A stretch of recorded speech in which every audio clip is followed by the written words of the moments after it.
Unaerp.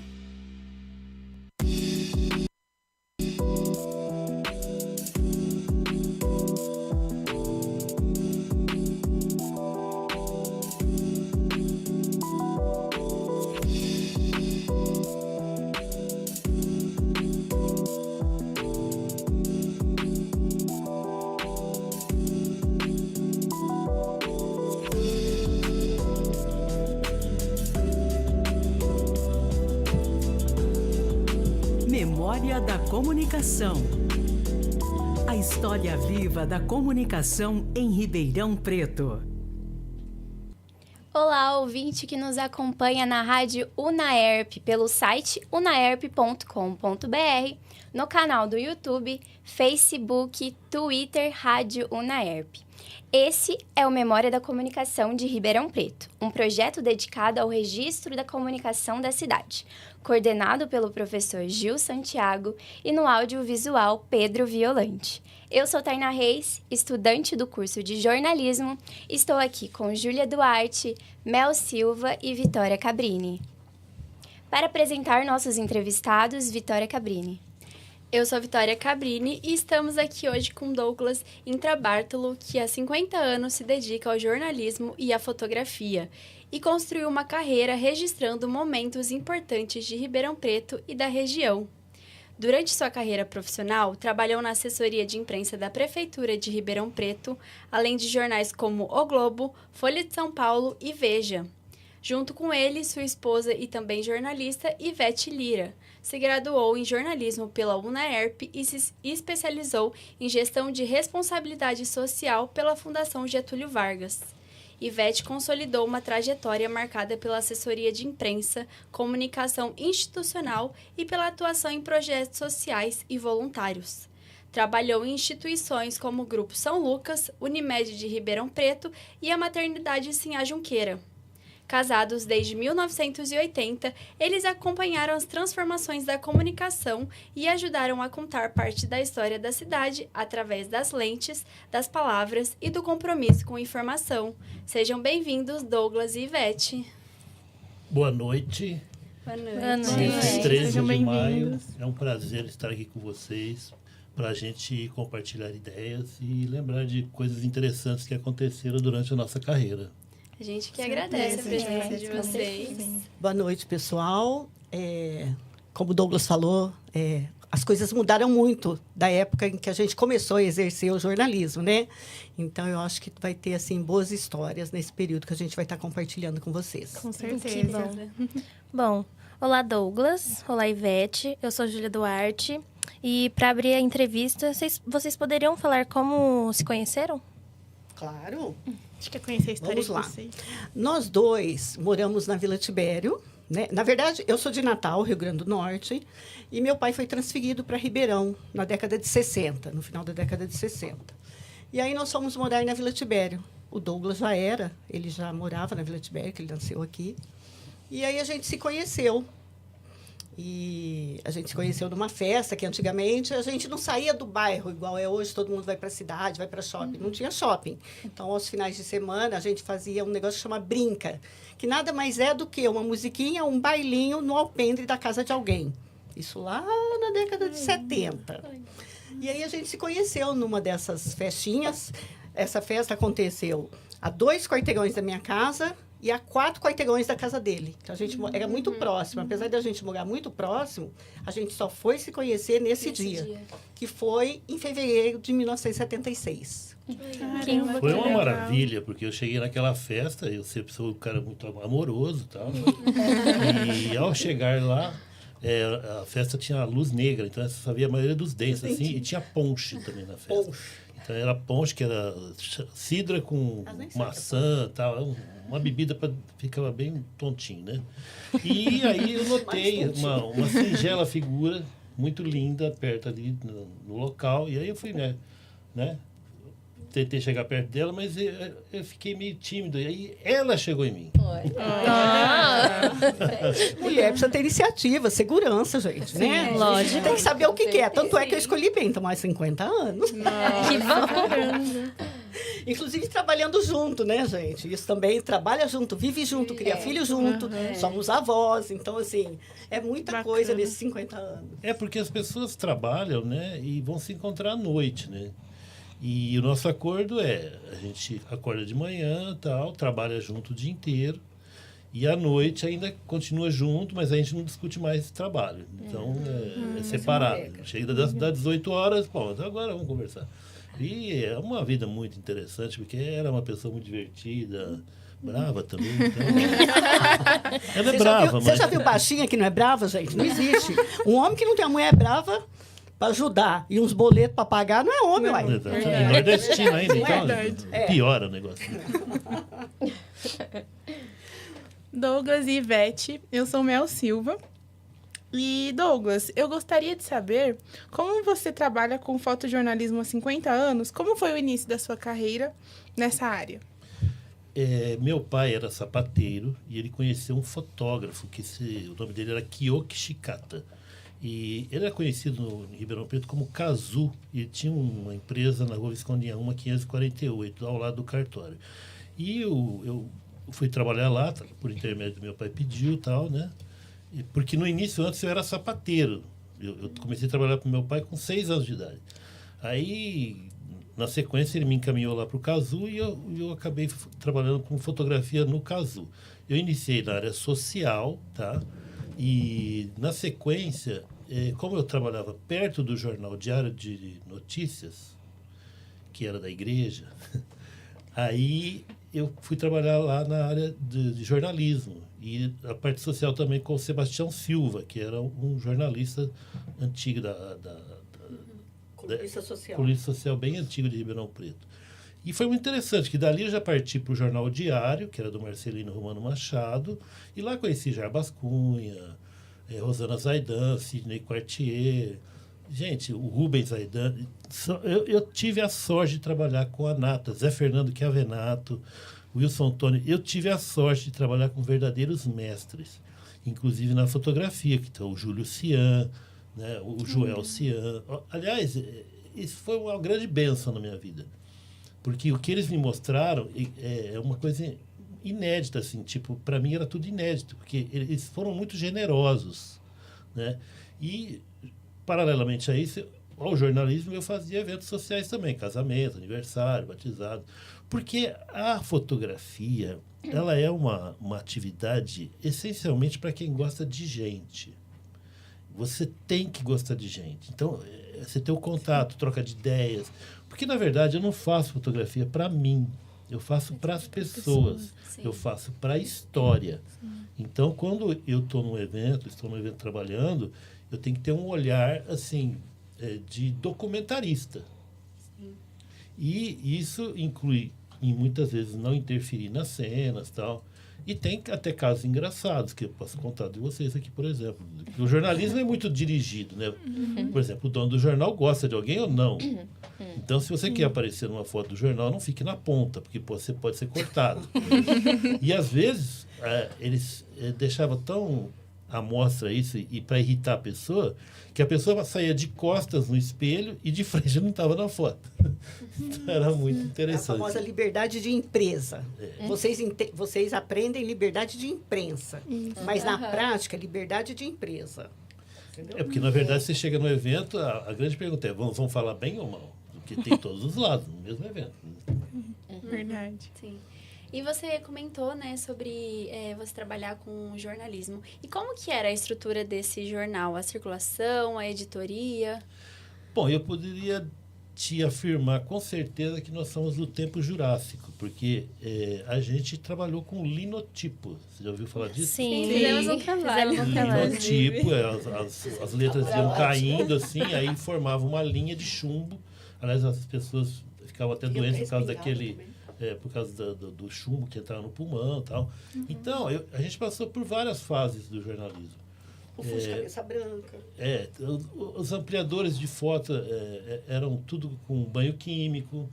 Depois que começou essa parte digitalizada e tal, mas a gente pastou bastante, porque você tinha que chegar, fotografar, revelar, aí entrava na produção, e era um processo totalmente manual. A gente realmente... E a distribuição, o jornal, ele era o veículo de comunicação juntamente com o rádio que realmente informava a cidade. Tinha relevância. E que hoje em dia o jornal impresso está em franca decadência, né? Quase que não existe, né? Mas naquela época era o que realmente, você tem uma ideia, a Folha de São Paulo tinha, por exemplo, edições dominicais de 100 páginas. Caramba. E não era no formato tabloide, como vocês conhecem, era no formato grande. O formato standard. Então, era um negócio e tinha uma logística total. Por exemplo, tem umas coberturas interessantes que a gente fez. A gente foi convidado pela Embratel para o lançamento de um equipamento inédito. Era uma coisa maravilhosa. 500 pessoas reunidas na Embratel, com coquetel, canapé. 70 para 80 ali, entre 70 e 80. Na década de 70. E aí, nós fomos convidados para esse coquetel, uma coisa maravilhosa. Tinha uma TV filmando em São Paulo, uma pessoa assinando um papel. Aí ela colocou numa máquina. E saiu em Ribeirão Preto. Era o fax. Então, você vê como que a gente já sofreu. Aquele tempo tinha um negócio chamado Telex. Já ouviu falar do que é Telex? Aquela fitinha. Tempo do mimeógrafo. Eu acho assim que é uma época de ouro, assim, em termos de aprendizado, porque a gente passou por várias fases, desde da fase totalmente analógica e viemos para o digital e sobrevivemos. Estamos aqui nos utilizando de celulares e tudo, que, aliás, eu acho meio assim, que mudou muito e às vezes tem coisas boas e às vezes não tem coisas não tão boas, né? Por exemplo, as pessoas ficam olhando para frente, no futuro, e o que vão fazer, e às vezes a beleza está aqui do lado, é um jardim passando, está aqui do seu lado, você perde isso. E às vezes as pessoas ficam muito no celular, não conversam mais, e então o celular se tornou uma ferramenta que, se por um lado ele ajuda muito, por um lado é um desserviço também, porque as pessoas conversam menos. Então, Douglas, assim, eu acho que é importante salientar, por exemplo, aquela pesquisa que diz que nós vivemos uma época em que essa geração não vai ter foto impressa. não. Entendeu? Então, por exemplo, você tem os arquivos no celular, do celular você passa para o notebook. Uma amiga nossa casou, o pai faleceu e todas as fotos delas estavam dentro do notebook dela. Ela não tinha uma foto impressa. Então, assim, até o pessoal fala que, por exemplo, como é que você vai explicar, mostrar para uma criança daqui 20, 30 anos como eram seus pais, seus avós, seus tios, como era, assim, a questão de plantas, que, assim... Então, é uma coisa que é o que o Douglas falou. Às vezes, a tecnologia ela tem muitas vantagens, mas a gente também não pode esquecer, como o Douglas disse, que fotografia ela é documental, porque ela registra uma época, né? Uma situação, um casamento, um acidente, uma posse, seja o que for. Ela é uma coisa documental. E que se você... Hoje em dia, todo mundo deixa tudo nas nuvens. Ninguém amplia foto. E é então, tão grave, é tão grave isso que já foi feito um estudo que revela que nós voltaremos ao século passado, na época, mais ou menos, nos anos 1910, que você tinha uma foto de nascimento, outra de casamento. Essa amiga que a Ivete citou, ela teve o notebook roubado. E depois, na sequência, o celular acho que quebrou, caiu na água lá e ela perdeu. Ela não tem foto. Ela não tem foto. Agora eu pergunto para vocês, qualquer um daqui pode responder, o que é que vocês estavam fazendo há 4 dias atrás, às 3 horas da tarde? Ninguém sabe. E essa que é o grande lance da fotografia. Hoje em dia, se você parar para pensar, aquilo que não foi fotografado é quase como se não tivesse acontecido. Né? Então, a fotografia é a nossa memória, que, aliás, foi perdida muito no tempo da Covid. Eu, por exemplo, perdi várias, tive reflexo de memória e de fôlego também. Então, que a Covid também foi uma loucura, né? Mas falando sobre a fotografia em si, eu acho assim que a gente que tem essa sorte de ter essa documentação, nós temos história da família. E essa história é muito relevante e importante. Sim. São as memórias guardadas. Sim. Você vai mostrar para filhos, Gente, ampliem fotos, viu? Importante. Pelo menos, como disse o Douglas. Mas algumas, né? Sim, Algumas, as algumas. mais importantes. Por exemplo, reunião de final de ano da família, algumas coisas assim, realmente que vale a pena. É o sentido da vida, né? Você tem um backup, assim, uma referência de onde você vem, que naquele filme O Vento Levou, tem as suas lembranças de Tara, que era a fazenda, né? Então, quer dizer, se você tem essas referências da sua origem, é como dizem, quem sabe de onde veio, sabe para onde vai. Então, essa referência sua é teu tesouro, é teu patrimônio. Sim. Incrível. Importante mesmo, muito. Bom, Douglas, durante sua carreira, você teve contato com muitos profissionais da sua área. Você poderia citar algum deles?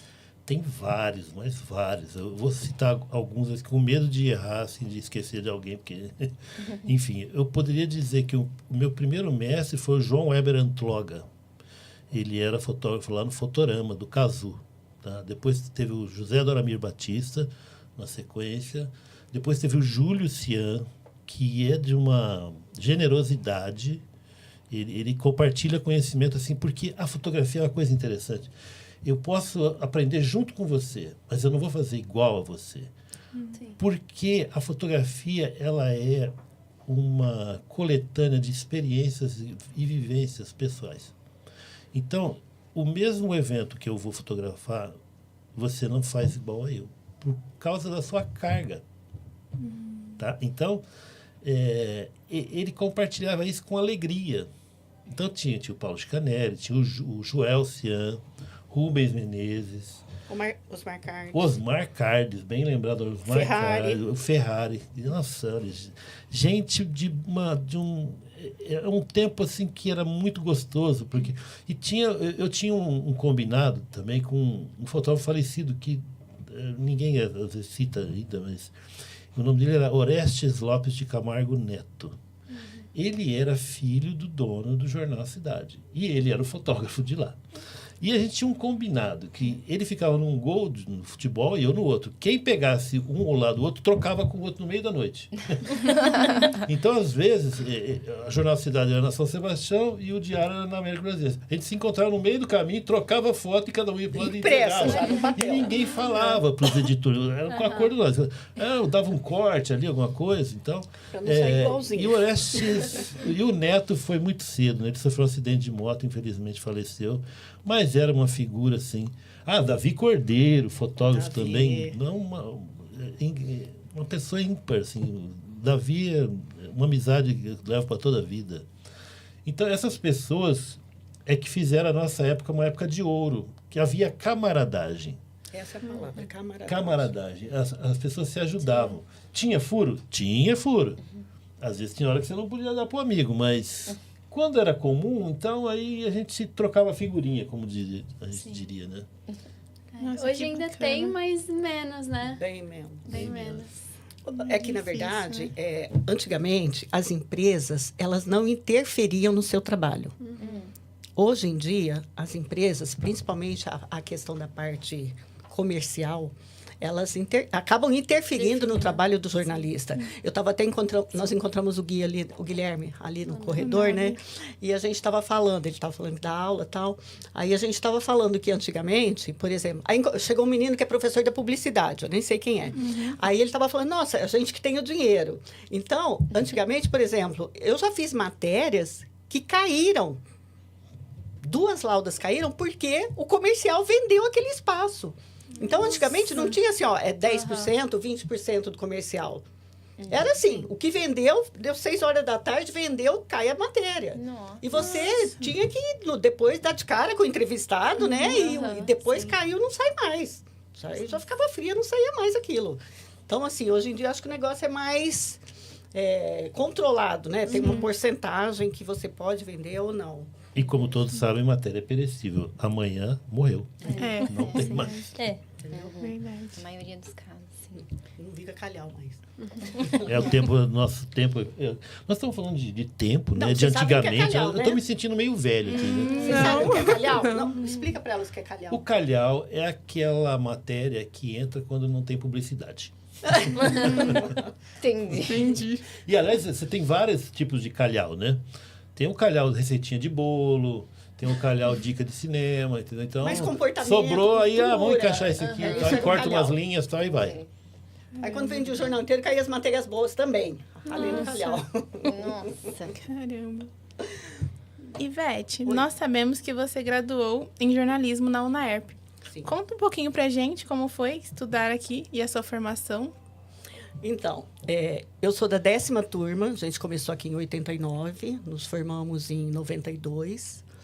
E era tudo manual. Era máquina de escrever.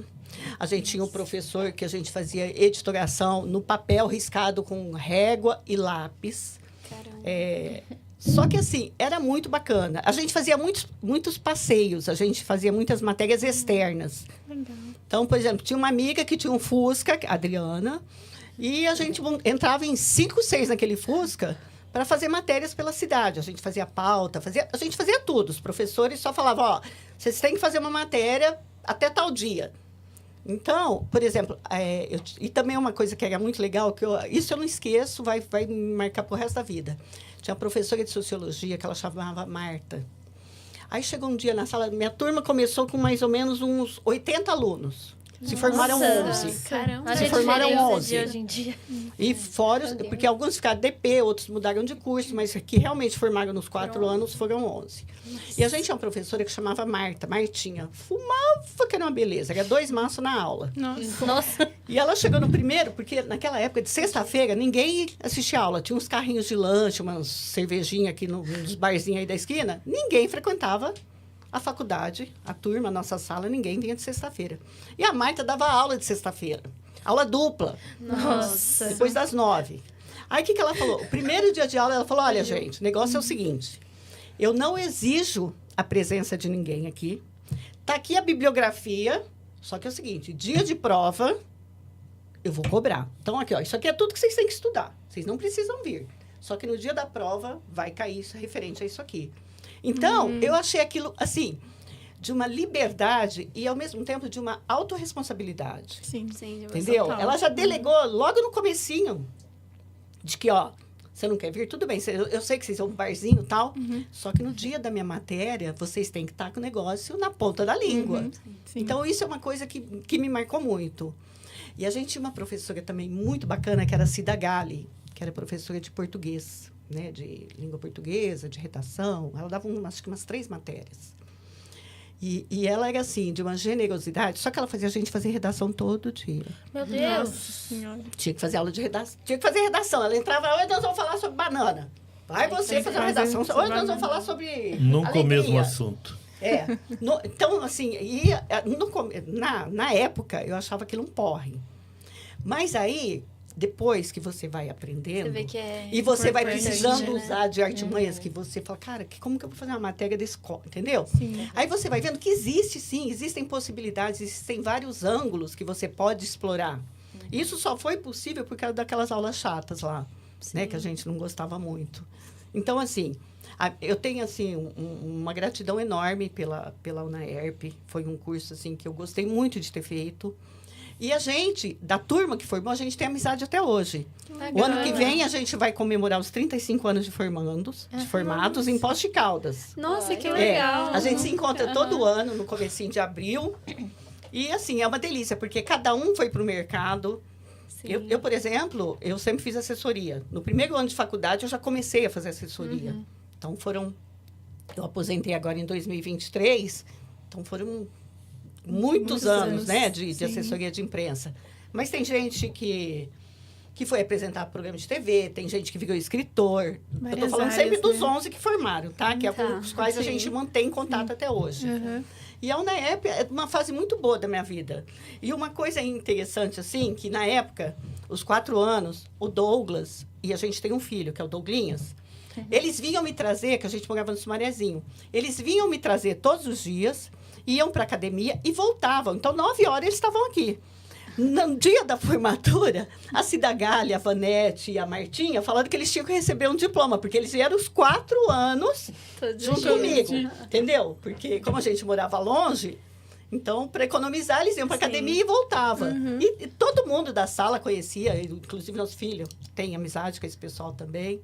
Então, assim, virou uma grande família, além do aprendizado profissional, né?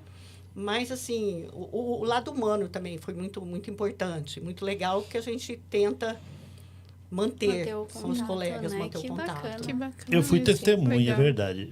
Eu posso dizer que eu participei de metade do curso, porque eu chegava às 9 horas e tal. Mas eu não Pegava consegui só. graduar junto com todo mundo. Eu não recebi esse benefício. Mas posou de beca, ele e o Douglinhas, e teve diplominha. E teve diplominha de mentirinha também. Só o canudinho, sem nada dentro. Teve o prêmio de consolação. Ivete, agora entrando no quesito profissional, você comentou que seu primeiro trabalho foi como assessora, né? Sim. Você pode comentar um pouquinho como Claro. que foi ele? É assim, antes de eu entrar no jornalismo, quando eu comecei a namorar o Douglas, ele me ensinou fotografia. Então, eu era fotógrafa, né? E a gente atendia vários clientes. Entre eles, a gente atendia a maternidade Sinha Junqueira, que hoje acho que é a Fundação Sinha Junqueira. E, na época, o diretor lá, que era o Luiz Alberto Ferriani, e o Chaguri, viraram para mim e falaram: Ivete, você já sabe fotografar, você está aprendendo jornalismo, por que você não divulga o que a gente faz aqui? Cara, boa, dá samba, né? E aí, eu comecei a divulgar. E foi bem no período que a gente lançou, que a Sinha lançou, o Centro de Reprodução Humana. Hoje fala-se reprodução assistida, mas na época era Centro de Reprodução Humana. E aí, eu comecei a divulgar o Centro de Reprodução Humana em Ribeirão e na região. Porque teve lá a Dolly, em 87, 88. 2 anos depois, teve a inauguração do Centro de Reprodução Humana aqui em Ribeirão Preto. Então, vinha gente do Brasil inteiro. E a gente começou a divulgar isso, assim, no peito, né? Quem que sou eu? O que eu faço? É aquela coisa assim, você vai desbravando, porque não tinha aula, a gente não tinha aula de assessoria de imprensa. Não? A gente, não tinha. E aí, a gente vai aprendendo fazendo. Nesse mesmo período, eu comecei a fazer assessoria, que aí correu, né, que estava fazendo assessoria. Aí, o Stream Palace, que é um hotel que tem aqui em Ribeirão, super tradicional, me convidou também para fazer... para fazer assessoria. Aí eu divulgava o hotel com hospedagem e tinha as noites temáticas, né? Que era de sexta-feira tinha Stream Night, que era tipo música com jantar, músicas do Dire Street, que era uma banda que só fazia cover do Dire Street. Tinha festival de comidas, festival da truta, feijoada. E cada mês tinha um cardápio diferente para a gente divulgar. Aí, o que eu fazia? Como eu já era colunista social...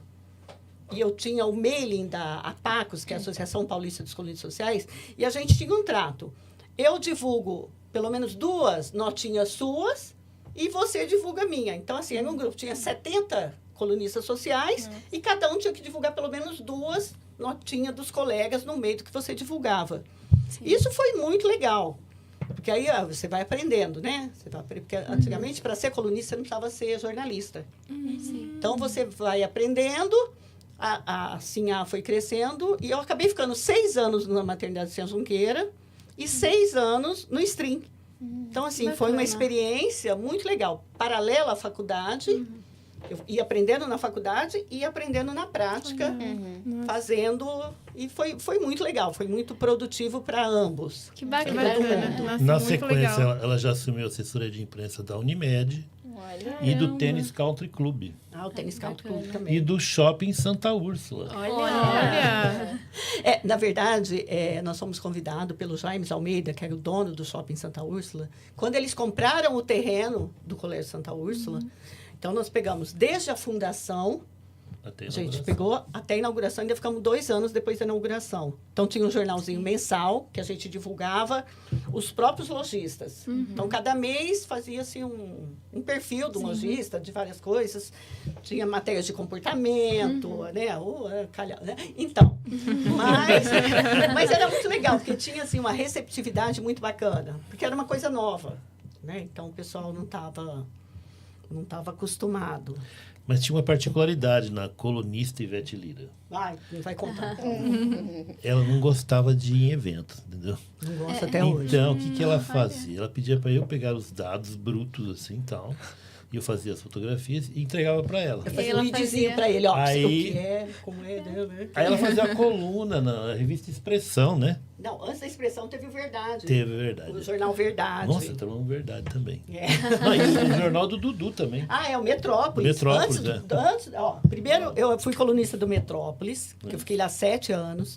Depois do Verdade, que era o jornal do Wilson Antônio, que era um jornal muito badalado, bem bem assim, prestigiado mesmo.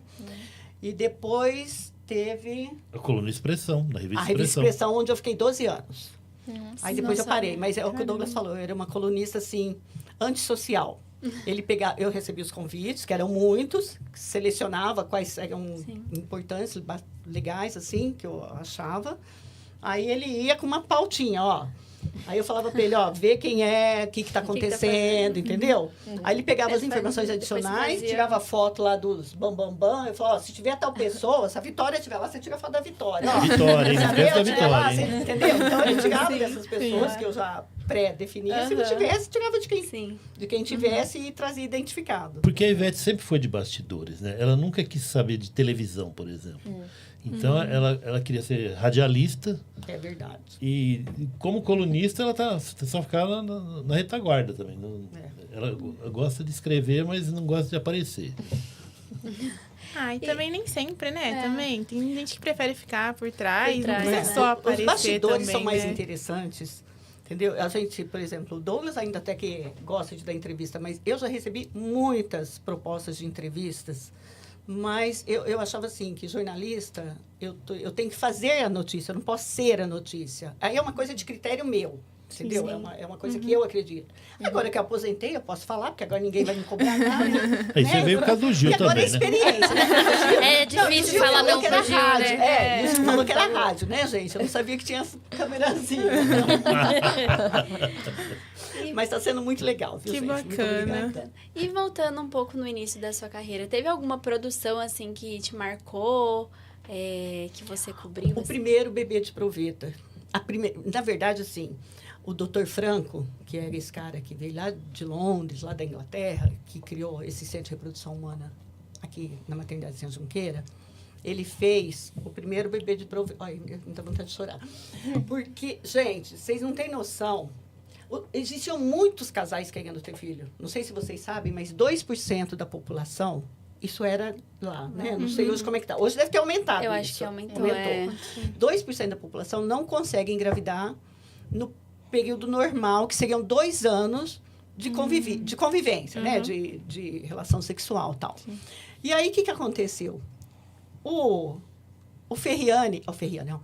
Franco e o Baruf, que era o outro profissional que tinha, eles foram lá colher... Isso eu acompanhava, não só a matéria, mas eu acompanhava a cena. Eu entrava no laboratório toda equipada, eu via colher o óvulo, entendeu? Aí, o que acontece? Colher o óvulo, uma das partes mais emocionantes da minha vida profissional. Colher o óvulo da moça, da mulher, né? Foi lá, pegou o esperma do marido dela, levou para o laboratório, deu biotônico. Eu não sei se biotônico. Biotônico a gente fala quando é vitamina, para fortalecer, né? O bichinho. Tomei muito. Aí depois, colocou de volta esse óvulo, o embriãozinho, dentro da barriguinha da moça, dentro do útero da mãe. Gente, mas a gente chorava tanto. E aí, você tem que esperar uns dias, né? Para ver se realmente pegou. E pegou. E mas a alegria da mãe é que era o diferencial. Eu acompanhei o nascimento. Aí, todo ano... Caramba, então, assim, todo ano tinha um encontro do Centro de Reprodução Humana, que eram as crianças que foram produzidas, né, aqui em Ribeirão Preto. Inclusive, os filhos do William Bonner, da Fátima Verdade, foram feitos aqui em Ribeirão. Que legal! Na maternidade de Junqueira. Eu estava lá na época. Eu estava lá na época. Que legal. Dr. Franco e o Barulho. Então, assim, porque assim, a tecnologia a favor da vida. Isso me emociona demais. Igual, por exemplo, a gente viu aí a robótica, cirurgia robótica, curando câncer de próstata. O cara vai lá, eu não sei se vocês já viram cirurgia robótica, é a coisa mais linda do mundo. Entendeu? E os caras fazem um procedimento com um furinho minimamente invasivo, sem risco de infecção, sem operação, sem abrir a pessoa. Então, isso, para mim, é tecnologia a favor da vida. Como foi a reprodução humana. Sim. Entendeu? Então, são coisas que eu acho assim... Eu fico encantada. Cada vez que alguém fala assim para mim, nossa, a robótica fez isso, eu falo, caramba, que coisa mais linda. Entendeu? Porque é a vida, né? O Douglas fala, gente que trabalha na área da saúde, eu, por exemplo, eu sou muito sensível a as situações de saúde. Sim. Porque eu sempre trabalhei nessa área. Então, quando você vê o progresso, igual aquele menininho lá, quando ele teve que tomar... Como que chama aquele menininho? Que ele tomou lá no São Lucas as injeções. Gente, esqueci. Da atrofia muscular, o Joaquim. O Joaquim. Gente, é um absurdo, entendeu? Assim, quem tá por fora, quem tá fora não entende, mas quando a criança faz isso aqui, ó, com o dedinho, gente, o pai e a mãe começam a chorar e você chora junto, porque aquilo é uma conquista que a medicação deu. Sim. Entendeu? Então, essas agora ele coisas... tem um irmão, né, também, Sim. com a mesma doença. que veio depois dele. Sim. Então, assim, são experiências que realmente fazem a... Eu me senti gratificada com a profissão que eu escolhi. Nossa, Eu não saberia ser né? jornalista se não fosse na área da saúde. Eu não conseguiria exercer. É uma Entendeu? coisa que eu penso, porque eu sou formada em odontologia, atuei por 1 ano e parei, vim fazer jornalismo. Então, eu penso em ir para a área de assessoria na parte de saúde, para conseguir realmente juntar as duas coisas, porque eu não gostei da parte clínica, né, da odontologia, mas eu quero, sim, trabalhar, talvez, numa parte administrativa, assim, que eu possa usar o meu diploma a favor e ir juntando com o jornalismo, Você vai adorar. Mas aconteceram outras emoções também na carreira, né? Não, várias. Várias. Mas a que mais... A mais Conta, marcante, Na carreira e na vida, né? Eu diria assim que a vida é a arte do encontro. E quando tudo se alinha, acontece o encaixe. Então, aconteceu um encontro maravilhoso do meu pai e da minha mãe, que com esse encontro eu nasci. Na sequência, eu tive essa sorte de ter um encontro com ela naquela brincadeira dançante. E nasceu, a sorte foi minha, porque dizem, não sei se é verdade, que ela era uma princesa e eu era o príncipe. Ela virou uma rainha e eu virei um sapo. Porque o cabelo caiu, tudo, dadou tudo. Enfim. Mas essa arte do encontro também, no nosso caso, teve o nosso filho, Douglas, nasceu nosso filho, que é uma coisa maravilhosa, uma experiência única ser pai.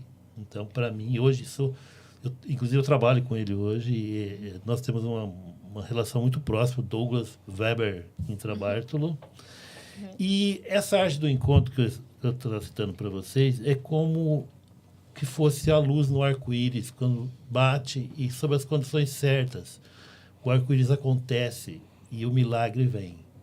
E uma dessas ocasiões foi quando a gente encontrou o pessoal do Voluntários do Sertão, que tinham apenas 6 médicos, e eles apresentaram o projeto para a gente num DVD, e a gente, os dois vendo aquilo, eu e ela chorando que nem uns loucos dentro do escritório, vendo que o Voluntário do Sertão é um projeto que ajuda o pessoal do interior da Bahia, tal, com a parte de médicos, dentistas e tal, né?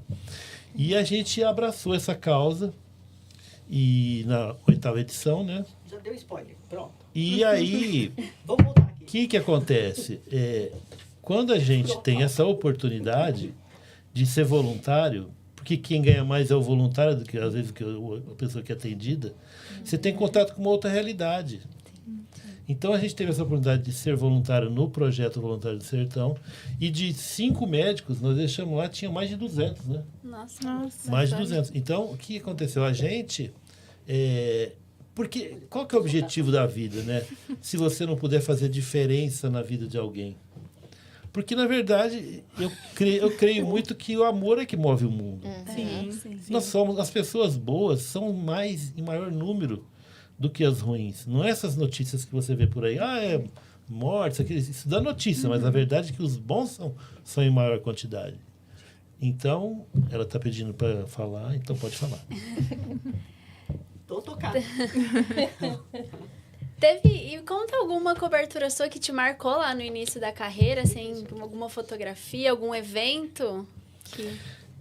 Pode falar coisa engraçada, né? Pode. Claro. Então, vamos lá. O que Eu você vou quiser. contar sobre o primeiro dia de fotógrafo. No jornal. Não, no Cazu. Bom, eu era o entregador de fotos, tá? E aí, era um dezembro e tinha fotos de festas empresariais, confraternizações, e tinha uma empresa chamada Perdiza. E naquele dia, faltou um fotógrafo lá da equipe E aí eu cheguei lá, os três estavam lá, olharam para mim 88, você falou. e falaram assim, você vai lá. Eu falei, como? Mas como? Eu não sei fazer isso. Não, você sabe sim. Aí começaram a me ensinar lá o jeito de fazer e tal. Naquele tempo era Rolleiflex, que era uma máquina que tinha 12 fotos só dentro. Então eu me deram 2 filmes em preto e branco. Olha, você vai fotografar essa festa lá tal. E naquela época, muito ingênuo, eu achei assim que namorado comprava foto. Então eu comecei a fotografar os casais da festa tal, de repente acabou o filme, na hora que o dono da firma foi fazer o discurso, não tinha mais filme. E dali em diante eu aprendi que a primeira pessoa que deve ser fotografada no evento é o dono da festa. Realmente, né? Verdade. Não, uma legal também é aquela do... Quando o Figueiredo veio a Ribeirão, que trabalhava no jornal. Apanhou que nem eu. Ali é o seguinte, o presidente João Batista Figueiredo veio fazer uma visita aqui em Ribeirão Preto. E era aquele tempo da ditadura, tal, aquela coisa toda, né? E tinha um cortejo, tá? E o cortejo era seguido por alguns policiais com alguns objetos muito compridos de madeira, entendeu?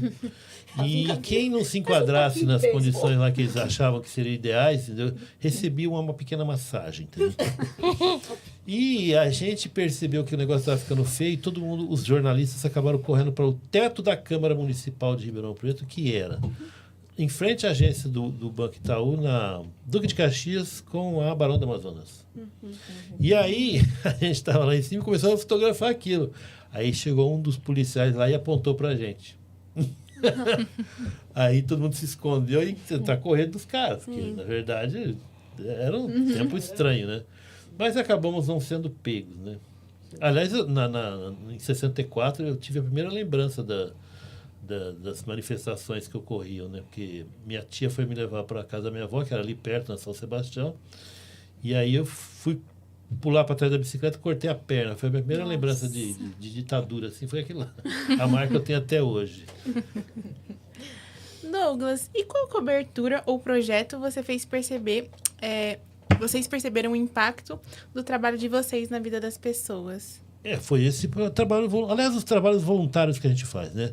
Do Padre João Ripoli, lá na Frasol, que ele o projeto atende 144 crianças lá no Parque Ribeirão Preto. A gente vai como voluntário, eu vou como fotógrafo, a Ivete vai como jornalista, tá? Esse projeto é encantador, é maravilhoso. Aliás, quem puder ser voluntário, que faça urgentemente, porque o ganho que você tem é muito grande. A satisfação pessoal é impressionante. E outro também, que eu já citei, que é o Voluntário do Sertão, que a gente ficou durante 7 anos, eles queriam que a gente continuasse, mas aí a gente falou, se a gente ficar aqui, não dá oportunidade para as outras pessoas participarem. A gente acabou saindo do projeto para que outros colegas, fotógrafos e jornalistas, pudessem vivenciar aquela experiência no interior da Bahia também, né?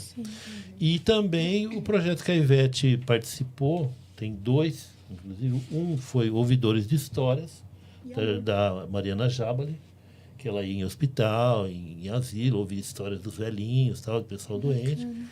E também o outro projeto foi tem mais, da Associação Mulher Unimed, que também atendia as pessoas necessitadas, e da Marlene Taveira, Associação dos Deficientes Visuais de Ribeirão Preto. Um trabalho maravilhoso que a Marlene faz, que é lá na Avenida Leais Paulistas. A gente, sempre que pôde, colaborou. Ficamos muito próximos dela, mas você tem que escolher, né? Não dá para ser voluntário em todos os lugares. Então, a gente acabou optando pelo Padre João, que tem um pessoal que se juntou em prol dessa obra, que é fantástica. Aliás, quem quiser conhecer o trabalho é www.frasol.org.br. Aceita-se doações, tá? Que legal. Lá eles fazem bazar, fazem bingo. O Padre João faz pizza, um negócio de louco. Ele faz pão. E ele tem quase 90 anos, né? Nossa! Então, e trabalhando duro ali, sabe? Ele tem uma vida assim, tipo, ele fez voto de pobreza, né? E tudo que ele arruma e vai lá para a obra e tal, porque ele não recebe mais nada como padre, então ele vive de doações mesmo. Sim. Legal. E para você, Ivete, qual cobertura ou produção fez você perceber o impacto do trabalho de vocês? Na verdade, a questão do trabalho voluntário, como o Douglas disse, é uma coisa que é cultural para a gente. Desde criança, por exemplo, a gente era criança, tinha uma senhorinha que era vizinha da minha mãe, e a minha mãe fazia a gente ficar brincando com ela, entendeu? Conversando com ela, perguntando as coisas para ela.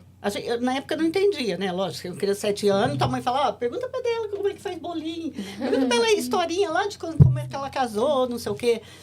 Que depois eu fui usar isso no Ouvidores de História, que é um projeto do Centro Voluntariado, né, de Ribeirão Preto, que ouve as pessoas, os idosos, principalmente, internados. Então, assim, é um projeto bem legal.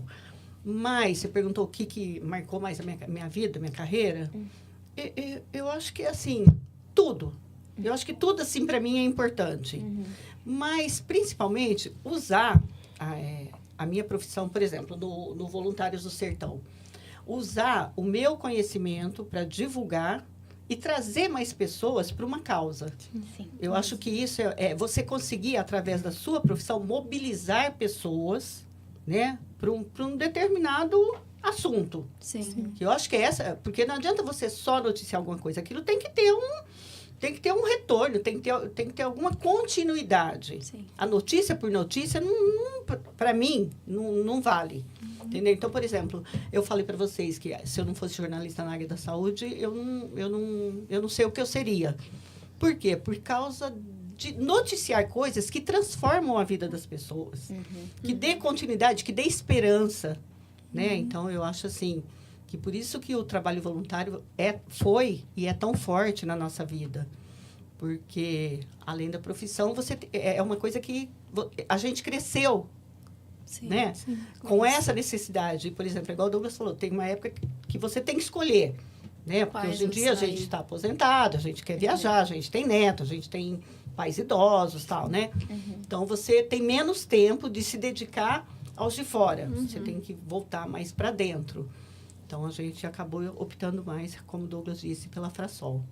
E também, vale lembrar que, como a gente tinha acesso a muitas pessoas, utilizar as nossas conexões para fazer elos, para melhoria de tudo, é um fator muito relevante. Sim. Então, eu vou citar um exemplo. Quando o Dorinho, lá do Voluntário do Sertão, ele levava o pessoal para a Bahia para trabalhar, eles iam de ônibus. 2 dias. 2 dias. Então, eu falei, Dorinho, tem que dar um jeito disso aqui. Então, aí a gente resolveu falar com o pessoal da Passaredo. Eles cederam um avião Nossa. para levar o bacana. pessoal no primeiro ano que a gente foi.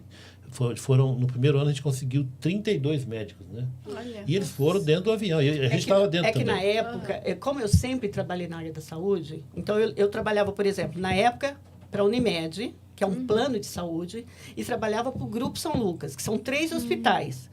Então, por exemplo, a Unimed tinha 1.200 médicos cooperados. O São Lucas tinha médicos, o Ribeirânia, que é um outro hospital do grupo, tinha médicos, e o hospital especializado, que era lá na Avenida Independência, lá Sim, embaixo, lá embaixo. também tinha. Então, é o que eu falei, a gente usou a nossa profissão como jornalista, porque eu já Pra trabalhava, para levar as pessoas. médicos para trabalhar lá, quer dizer, para mudar a vida Nossa, das que legal. pessoas, entendeu? Bacana. E na sequência, como aumentou muito o número de médicos para ir lá para a Bahia, aí ficou aquele entrave. Então, eu falei para o Dorinho, vamos na FAB pedir um avião para poder levar o pessoal, porque é muita gente. A gente foi no avião dele para Pirassununga, conversamos com o senhor lá, e aí, nas tratativas e tal, aí eu acabei perguntando para o senhor, para o comandante lá, então, porque ele falou que não conseguiria o avião. Eu falei, como é que a gente consegue? Ele falou, se você for em Campo Grande falar com tal pessoa, eu te dou a indicação e ligo para ele, você vai lá que você consegue. Pega eu e Dorinho, sai de Ribeirão Preto, vamos para Campo Grande. Chegamos lá, conversamos com ele, tal, entramos em entendimento. E aí fizemos um acordo maravilhoso. A FAB se tornou parceira E até do projeto e é até hoje. Olha que legal. Então, eles pegar os aviões menores que tinham na época, depois o avião casa e depois o avião da própria presidência, um Boeing grandão lá. E o que acontece? Isso é para facilitar a ida das pessoas lá para poder atender, porque já é uma semana que as pessoas se hospedam nas casas das pessoas, em escolas, tudo. Agora, você imagina você viajar 36 horas, 24 horas para chegar lá. Então, é complicado isso. Então, isso foi um benefício que a gente conquistou em benefício do projeto. Então, eu fico muito orgulhoso de ter feito parte desse processo de conquista das melhorias de transporte para o projeto, além de ser fotógrafo. Então, essas conexões da fotografia me proporcionaram isso. Aliás, eu digo que a fotografia, para mim, ela é muito importante porque ela mudou a minha vida e a de muita gente. Porque não adianta você estar nessa vida e você não poder melhorar a vida de quem está em volta de você. É fazer o bem sem olhar a quem. Sabe? Porque é uma necessidade da gente, como ser humano, uma responsabilidade social, como pessoa, de fazer o mundo melhor. Sabe? Então, isso é muito importante. Só pegando um gancho aqui, na época, logo no começo do Voluntários do Sertão, como eu já trabalhava para 3 hospitais e para um plano de saúde, que é a Unimed, nós fomos a São Paulo, tivemos reunião com o CREMESP, que é o Conselho Regional de Medicina, e fomos atrás de medicamento. E como jornalista da área de saúde, então os caras abriram a porta assim com mais facilidade. E na primeira doação que a Medley fez para o Voluntários do Sertão, foram 4 milhões de reais de medicamentos que levou para atender essa população. Isso é muito legal. Então, quer dizer, também É a uma coisa diferença importante que a gente fez e vocês podem fazer também. Essa identidade coletiva, essa preocupação com o outro, com o semelhante. A gente pode mudar o mundo. Sim. Sendo jornalista, sendo radialista. Sim. Poder da continuidade. Sim. Sim. E eu tive uma sorte danada que, puxa vida, encontrei essa mulher maravilhosa aqui, né? Então, eu sou um cara sortudo, porque eu realmente... Poxa. eu realmente tive muita sorte na vida. Pode falar. Vai do microfone. Não, Pode pode falar. Imagina. Tranquilo, é pra isso mesmo. Tem que jogar confete nela mesmo, ela é especial. Agora, falando um pouco da empresa de vocês, a Texto e Fotocomunicação, que é uma empresa especializada em assessoria de imprensa, né? Edição de jornais, fotografias. Como foi o início da abertura? Na verdade, assim, o Douglas, como eu já disse para vocês no início, o Douglas me ensinou a fotografar quando a gente estava namorando. Quando nós casamos, ele era fotógrafo de um veículo de comunicação. Na época, ele trabalhava para o Diário. E aí, a gente teve que abrir uma empresa para fazer outra fotografia para outros clientes, né? Que a gente tinha uma demanda externa fora do jornal. Sim. E isso foi indo, até que em 88... a gente já fotografava para a Maternidade Sinha Junqueira, que surgiu, né? Que aí eu ia fazer jornalismo. E aí que na verdade a gente tinha uma empresa de fotografia. E aí, a partir dessa data, de 88, a gente abriu, né? Alteramos o CNPJ e a razão social para assessoria de imprensa. E foi tudo muito fácil, porque na verdade foi uma evolução. A partir da fotografia, você já tinha a imagem, só faltava o texto para complementar, entendeu? Sim. E aí os primeiros clientes foram a Maternidade Sinha Junqueira, a gente teve, assim, uns 3, 4 clientes que se mantiveram com a gente por longos períodos, pelo menos uns 5, 6 anos. Teve a Unimed, teve o... não, no comecinho. A Unimed foi depois. Exatamente. Então, assim, foi muito fácil a questão de abrir a empresa, porque a gente já tinha clientes antes de abrir a empresa.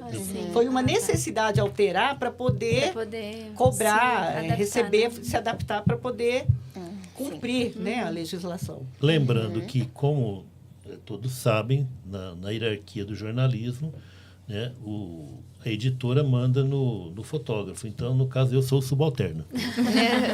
Hoje não, né? Hoje não. E quais foram os principais desafios que vocês, assim, lidaram nesse começo da empresa, né? Que vocês colocaram assessoria junto com... A fotografia junto com o texto? Eu, sinceramente, não me lembro de desafios. Não. Porque foi uma coisa que foi evoluindo, né? Na verdade, a gente só oficializou uma coisa que já era. Já estava acontecendo. Foi uma evolução natural. E havia a uma fotografia confiança do dos texto. clientes, né? Porque, na verdade, os clientes já estavam experimentando o retorno, né? O stream, a maternidade sem a junqueira. Então, o pessoal já estava vendo o retorno da divulgação. Então, acabou sendo um pouco, né, mais fácil, né? Sim. Compra. Tanto é que, por exemplo, e uma regra que a gente tinha colocado é que não pegaria... a gente tinha 3, 4 clientes, mas não poderiam ser do mesmo segmento. Ah, tá. Quando eu saí da maternidade sem a junqueira, eu fiquei 1 ano sem trabalhar na área da saúde, porque eu tinha colocado isso no contrato, eu não podia atender ninguém da área da saúde para não...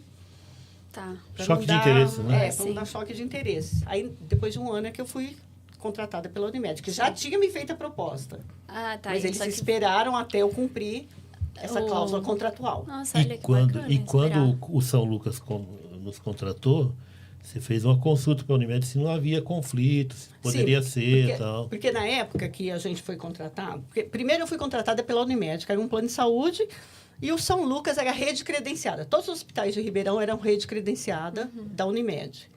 A partir do momento que a Unimed começou a cogitar fazer o hospital, que depois se concretizou, né, que fez 5 anos agora,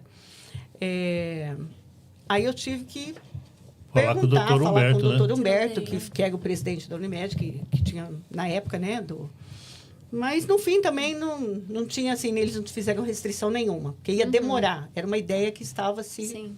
amadurecendo, na verdade. Mas acho que o grande diferencial chama-se confiança, né? Sim, Eles com sempre certeza. confiaram na gente, no bom senso, na descrição, tal, na descrição. Você perguntou alguma coisa lá, por exemplo, na assessoria, que é uma coisa que também eu levo para a vida, é o seguinte, tem médicos que muitas vezes, o cliente, né? Sim. O cliente, ele te pede coisas que não dá para fazer, né?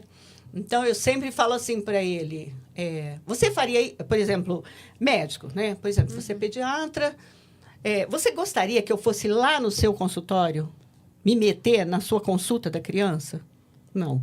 Então, por exemplo, o assessor de imprensa, ele tem que ter muito nítido na cabeça dele que o cara para quem ele vai vender a ideia é um jornalista que está numa redação. A diferença entre ele e eu é que ele está na redação e eu não.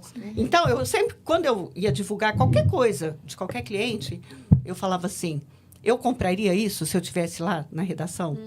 Não. Doutor, isso aí não dá. Se eu não compraria, por que o meu colega vai comprar? Então, assim, o assessor ele tem que ter bom senso. Como colunista, eu recebia sugestões que você falava, não é possível trem desse. Entendeu? Completamente sem nexo, sem... Então, tem que ter esse bom senso do que você vai vender para o colega que está lá na redação. E isso é reconhecido até hoje, porque depois de tanto tempo que você já parou de trabalhar, muitos jornalistas ainda te consultam.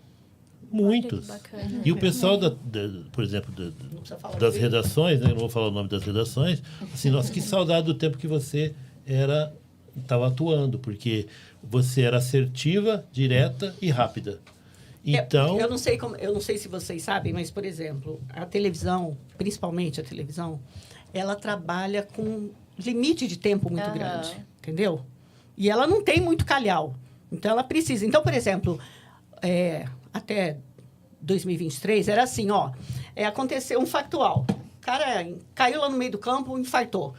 Aí a televisão liga para você e para todas as outras assessorias que trabalham na área de saúde, preciso de um cardiologista às 11 horas no estúdio. O cara fala isso para você, para o Zé, para o João e para Maria. Quem responder? Aí tem muitos colegas que ficavam enrolando. Olha, eu vou ver. O fulano atendeu. E vai cozinhando o galo, né? E a pessoa não dá... Eu Você já ia falava, lá e- não tenho. ou tem. Não tenho, tenho. Entendeu? Era Então, direto. mas isso é postura de cada pessoa, né? Então, por exemplo, é o que eu falei, o que eu não quero para mim, eu não vou fazer para você. entendeu? Sim. Agora, desafio foi na Covid, porque a gente Nossa. trabalhava numa estrutura hospitalar, como jornalista, como fotógrafo, e eu ficava a 1 metro de uma pessoa a frente, infectada. né? Sim. A 1 metro, para fotografar ele ali. Então, eu chegava em casa, eu deixava a roupa para fora de casa, Nossa, imagina. tomava Você- banho, aí pegava aquela roupa de longe, assim, desinfectava, né? Uma loucura. Também tá em casa. Realmente. E vinha um paciente de fora, e o cara com falta de ar, uma loucura aquilo lá. A Covid Covid foi uma mudança total de... Que, na verdade, as pessoas mudaram de vida, né, depois da Sim, Covid, né? sim. Pessoas que passaram, por exemplo, a pessoa não convivia muito com a esposa, por exemplo, aí começou a conviver, teve muita separação. É verdade. Porque o comportamento, aí você... Quando você começa a conviver realmente, né? E a gente já diferente. não tinha problema, porque eu já convivia direto com ela, então, né, essa mulher especial. Trabalho, tal. casamento, tudo junto. Tô puxando É o saco 24 dela porque, horas. sabe, assim, Vai querer tomar uma Eisenbauer que sair daqui. eu não me furto, não. Eu enfrento com muita coragem e Olha lá. dedicação. Né? Mas, olha, a vida é muito maravilhosa. O jornalista e o radialista, eles têm acesso a eventos e pessoas que a maioria das pessoas não tem acesso. Então, por exemplo, durante esse mês eu tive contato com um dos candidatos à presidência, tive contato com o atual presidente, com todos os presidentes que passaram no Brasil, eu tive contato. Agora, quem é que... Eu tive na frente de Cavalcante, de Picasso. São coisas que você olha, você fala, gente, como que uma pessoa da Pessoa da Vila cidade do Tibério... É. Uma pessoa da Vila Tibério fica de frente do Abapuru, sabe? Então, são esses diferenciais que a profissão te Traz, proporciona, né? te traz. Eu acho que é um ganho. Então, quando a gente foi para a Europa, quando eu olhava aquilo, eu falei, gente, eu via isso nos livros, e isso, a fotografia que me proporcionou está lá. E ver no Louvre, no Museu do Vaticano, tudo. E te pegar e ficava assim, babando, que nem criança. Que é isso? Parece coisa de Sabe? outro mundo, Então, né? Deve então ser. eu devo à fotografia e ao jornalismo toda essa minha carga e esse meu modo de ver a vida. Porque eu acho que, para mim, a fotografia é o meu modo de ver a vida. Eu fotografo com meus olhos. Eu só uso a câmera para fixar. E quais foram os principais desafios que vocês tiveram que lidar quando criaram a empresa? Eu acho que a gente não teve muito, não, né? A gente, é que eu falei agora mesmo, né? A gente não teve muitos desafios porque a gente já estava atuando, entendeu? Então, e teve um outro detalhe Foi que a ajudou. evolução também. da fotografia para assessoria. E os contatos, porque eu já era colunista social na época. E teve também uma decisão nossa de não crescer. É verdade. Tá? Essa decisão nos libertou. Sabe? Porque, na verdade, eu sempre falo dependência. assim, né? Qual que é o motivo da vida? Você quer ser feliz? Você quer ter suas coisas? Claro que o dinheiro é ótimo, ninguém vai discutir que o dinheiro não é útil, mas às vezes crescer demais te deixa preso. Então, a gente, lá, quando eu tinha 30 anos, que a gente estava com a assessoria, a gente já decidiu ali, ó, nós não vamos passar desse tamanho, nós não vamos ter 50 funcionários, não vamos, sabe? Sim.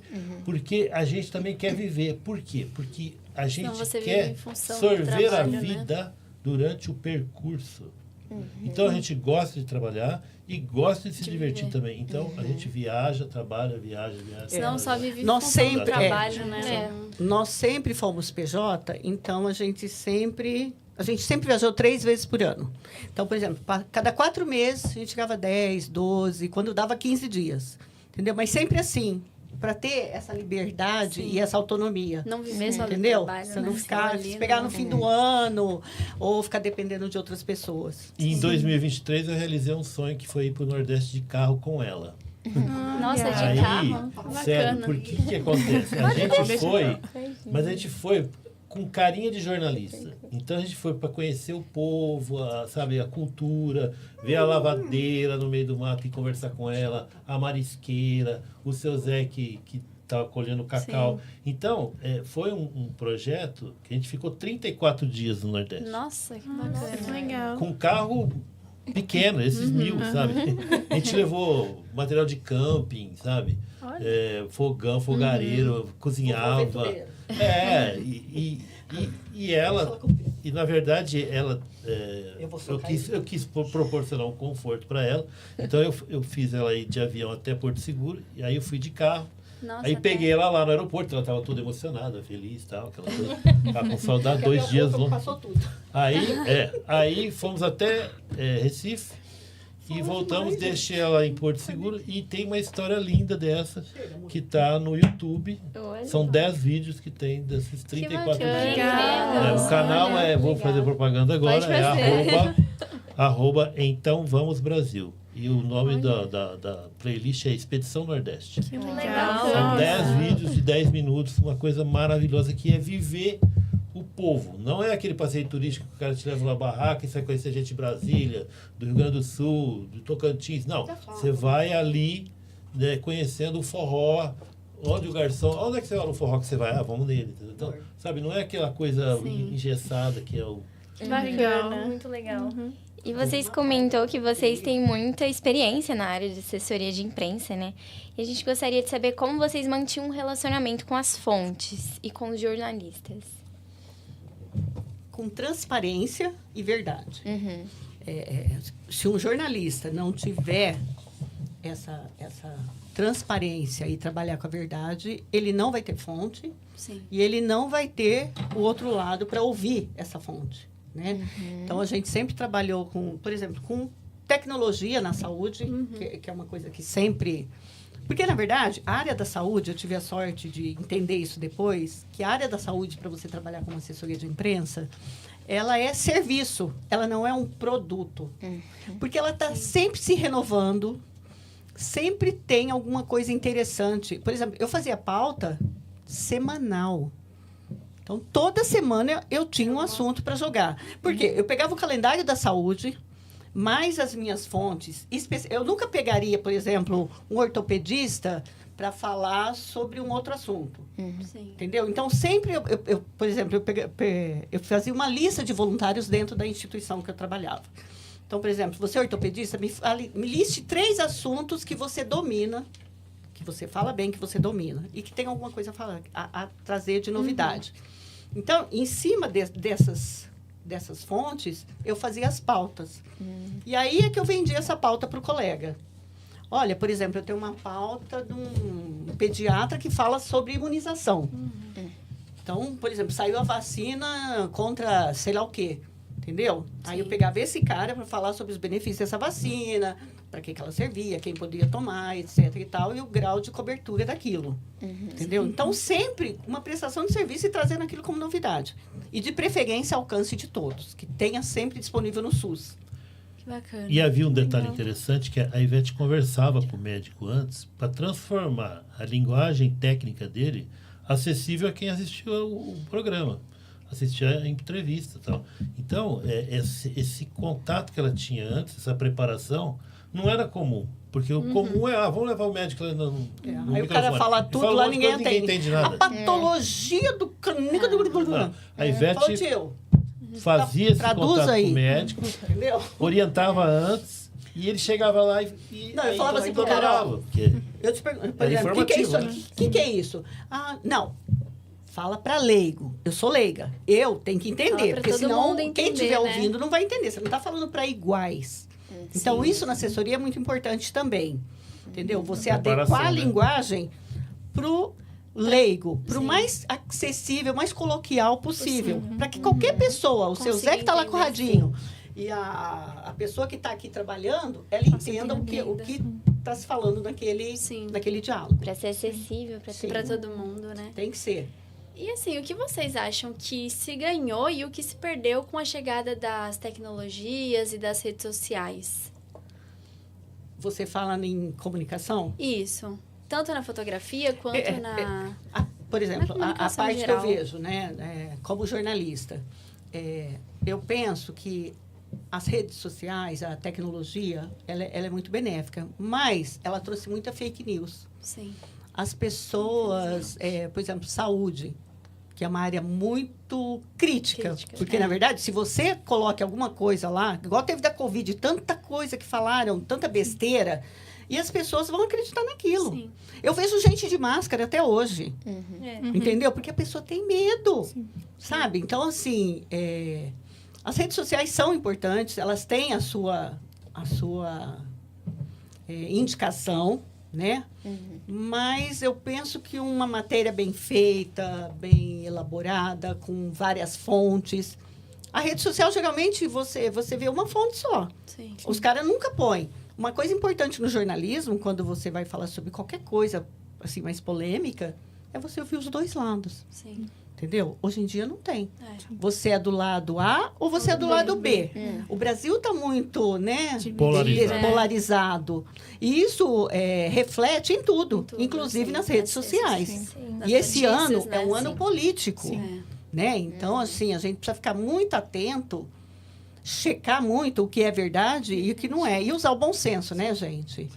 Porque eu estava até falando com um colega hoje, e ele estava dizendo isso, as pessoas precisam voltar a ler livros, Sim. porque assim, a gente está tão acostumado só com redes sociais, só com Facebook, com Instagram, com LinkedIn, com sei lá o quê, que é tudo muito instantâneo. É.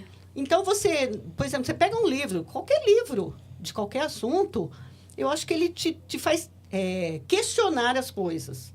E hoje em dia, as pessoas não estão tendo tempo de questionar. Sim. Ou elas aceitam aquilo como verdade absoluta, Ou como o que tem mentira, acontecido muito frequente, o que é muito, assim, perigoso, né? Por isso que nós estamos nesse cenário tão polarizado.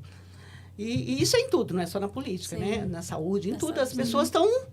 É minha verdade, a única, acabou. Absoluta, né? Então, eu acho que precisava ter regras específicas, né? De regulamentação, que não existe também, né?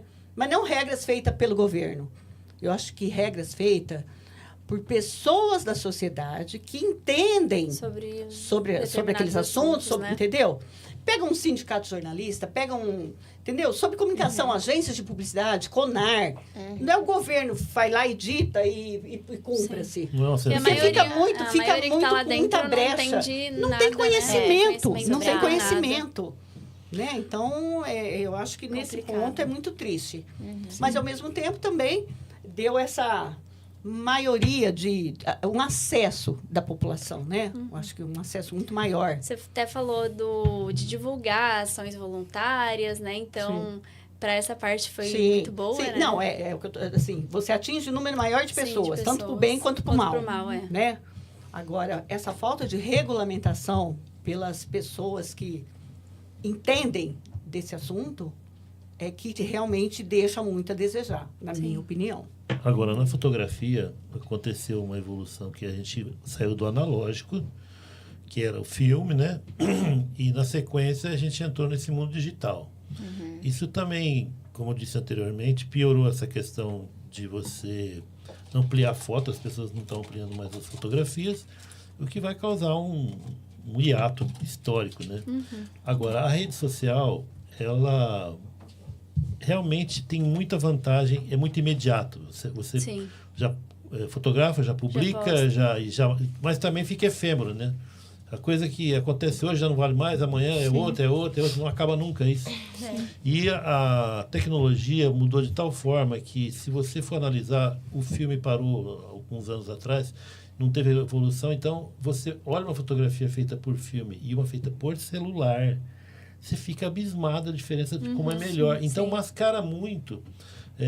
Por exemplo, o profissional, antigamente, teria que ter um treinamento muito grande para poder trabalhar. Hoje, qualquer pessoa pega uma máquina, a máquina ela domina 95% dos problemas, ela resolve. O que fica, então? Aquilo que nunca vai mudar. Aquilo que, pro jornalista, pro radialista e pro fotógrafo, nunca vai mudar. É o olhar. Quem vai ter o olhar do Sebastião Salgado? Só ele. Quem vai ter o meu olhar de fotografar o seu evento, o dele, e ter um registro único? É isso que vai mudar. É o que a gente é capaz de capturar com a nossa sensibilidade. Porque, tecnicamente, qualquer um pode pegar uma câmera e fazer. Mas qual que é o momento certo? Qual que é o ângulo certo? Aí é Tem que tudo isso, né? é a Isso que diferença. é- É por isso que nós temos espaço. Nós sempre vamos ter espaço. Eles podem trocar caixa de banco, pode trocar o que for, mas o fotógrafo nunca vai sair de moda, porque vai ser sempre necessário, como o jornalista e o radialista. São profissões que não acabam, entendeu? Acabou ascensorista, acabou caixa de banco, acabou. Está acabando pedágio agora, você vai para São Paulo, é tudo automático. Estão acabando, estão mandando todo mundo embora. Sim. Então, quer dizer, mas o fotógrafo, o jornalista e o radialista vão perdurar. Ainda bem, né? Ainda bem. E como vocês gostariam de serem lembrados pela cidade de Ribeirão Preto? Pela mim, eu diria que o que a gente fez, o que está registrado da nossa atuação como responsabilidade social, como fazer intervenções na qual melhora a vida das pessoas, eu acho que isso é o nosso legado. Nós melhoramos o mundo. Nós demos o nosso quinhão, nós demos a nossa contribuição para que a sociedade melhore.